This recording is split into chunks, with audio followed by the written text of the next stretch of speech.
Corinthians 3, Mirassol 0, grande resultado do Corinthians, volta a vencer no Brasileirão, importantíssimo resultado jogando em casa, realmente a vitória hoje era fundamental, e o Corinthians fez um jogo legal, um jogo decente, né, não foi primoroso, não foi um futebol plástico, né, mas foi muito competitivo o Corinthians, ainda com muitos desfalques, ainda sem Rodrigo Garro, Memphis Depay voltou hoje no final, ainda sem o André Carrijo, né? O Yuri Alberto ainda não está na sua melhor forma, apesar de ter feito um jogo bom hoje, né? O Yuri Alberto participou muito, sofreu o pênalti do primeiro gol do Maicon, fez um gol, deu assistência para o André. Estou muito feliz com esse gol do André no final.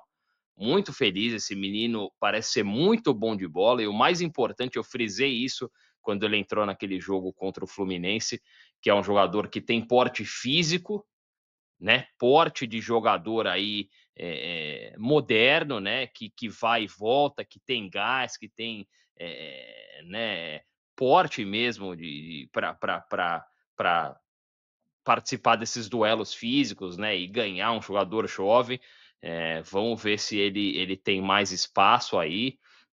Gostei do Guinegão, ofensivamente não foi tão eficiente, mas participou muito, marcou muito, né? Um jogo que foi contra o adversário que é muito organizado, né? A campanha do Mirassol prova isso, é um time muito organizado, que também competiu muito, né? A gente vê o placar 3-0 e fala, porra, quem não assistiu o jogo, né? Mas a verdade é que o Mirassol teve 64% de posse de bola contra 36% do Corinthians. O Mirassol teve muito mais a bola, principalmente no segundo tempo, né? Mas não convertia essa posse de bola em grandes chances. Teve algumas chances, mas não tão perigosas, né? O Corinthians não sofreu tanto, apesar de estar sem a bola. Claro, o Corinthians abriu o placar no primeiro tempo, então acabou esperando um pouco mais e tal. A gente sabe como o Corinthians é um time com esses desfalques, né? Um time que não tem tanta confiança, né? Talvez se o Corinthians engatar umas vitórias na sequência,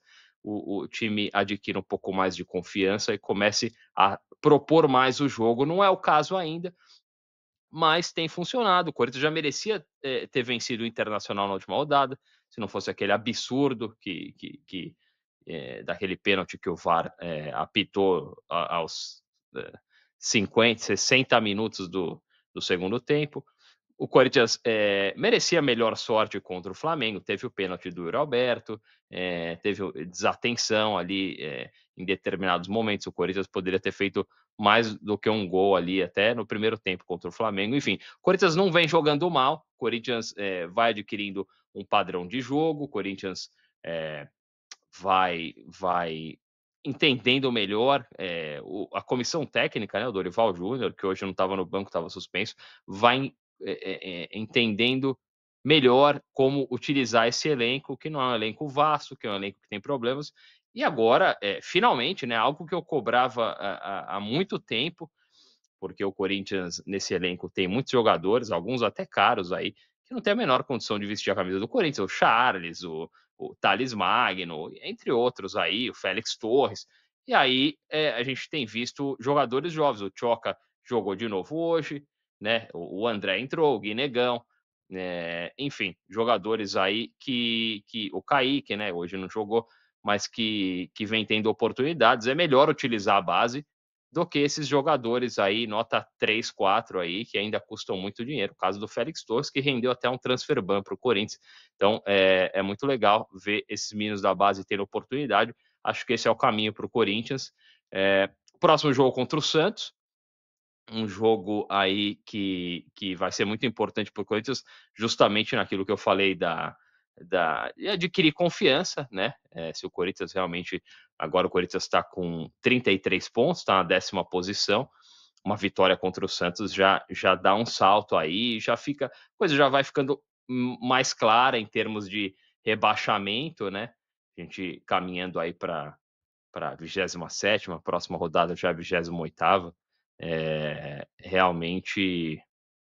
Realmente o campeonato vai chegando aí numa fase mais decisiva, que muitas coisas vão ficando mais claras, quem está lutando pelo quê, né? Então a gente tem, pô, o Sport com 15 pontos, Fortaleza com 21, o Corinthians já tem uma distância grande, né? O Vitória, que é o primeiro da zona de rebaixamento, tem 25, e o Vitória joga com o Vasco da Gama fora de casa. O Vasco da Gama que também está ali um pouco mais para baixo, com 30 pontos. Então, as coisas vão se definindo em termos de rebaixamento. E o Corinthians parece que esse ano, depois de sofrer em 23 e em 24, esse ano o Corinthians não vai, a gente não vai em nenhum momento ficar preocupado com zona de rebaixamento, até porque o Corinthians só tem o Campeonato Brasileiro para disputar. A gente sabe que a Copa do Brasil, semifinal contra o Cruzeiro, é só em dezembro. Então, acho que o Corinthians, e na medida que esses jogadores forem voltando, né? O Rodrigo Garro, foda, né? Que é um jogador único, né? Um jogador especial, um meio armador que é um artigo raro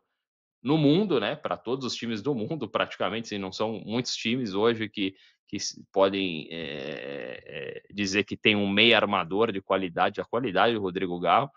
Fez um ano incrível, né? O ano passado, mesmo nos momentos mais difíceis, ele sempre produziu, sempre se dedicou em campo.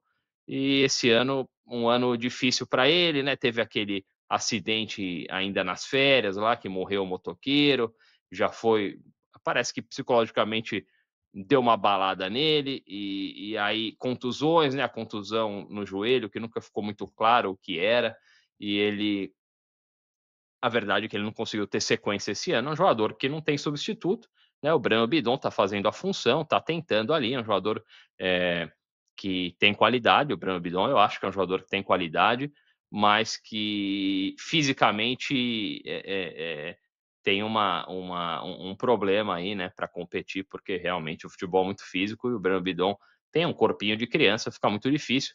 Mas enfim, o Corinthians vai aos trancos e barrancos aí lidando com esse problema dos desfalques e utilizando a base, que para mim é o mais importante, é a grande notícia aí desse trabalho do Dorival Júnior aí, que vai segurando, né, no cargo, tá vivo na Copa do Brasil, e esse é o principal fator que segurou ele até agora, né, principalmente eliminando o Palmeiras nas oitavas, e e vamos esperar, né? Ele é sortudo na Copa do Brasil. Tá com cheiro de Corinthians campeão, mas eu não vou zicar. Vamos esperar com paciência. E enquanto isso, pontuando no Campeonato Brasileiro para não ter perigo, né? Então, como eu falei, 28ª rodada, no próximo domingo, né? É no domingo? Acho que é no domingo. Não, é no sábado, cara. Dia 15. Não, quarta-feira, eu tô viajando, né, cara? Hoje é sábado. Quarta-feira, às 21h30, né? Horário clássico aí do futebol. Santos e Corinthians. Não sei se vai ser na Vila Belmiro, tá marcado para Vila Belmiro aqui. Vamos ver. Mas é um jogo para o Corinthians novamente ir com cautela, né? Esperar para ver qual é a do Santos. Mas é um jogo que dá para ganhar, apesar de um empate também não é um desastre. Nesse caso, o Corinthians tem que fazer como fez hoje, pontuar em casa, principalmente se o Corinthians tiver um bom aproveitamento em casa, não vai ter nenhum perigo, não vai correr nenhum risco aí de ficar nervoso lá embaixo, né, nas retas finais, como foram nas últimas 2 temporadas. Enfim, é isso aí. Grande vitória, 3-0, muito legal, e a gente vai curtir o domingo tranquilo aí, Corinthians, né, ganhando, a gente fica menos estressado, isso é bom pra cacete. Valeu? É isso aí, tamo junto e vai Corinthians.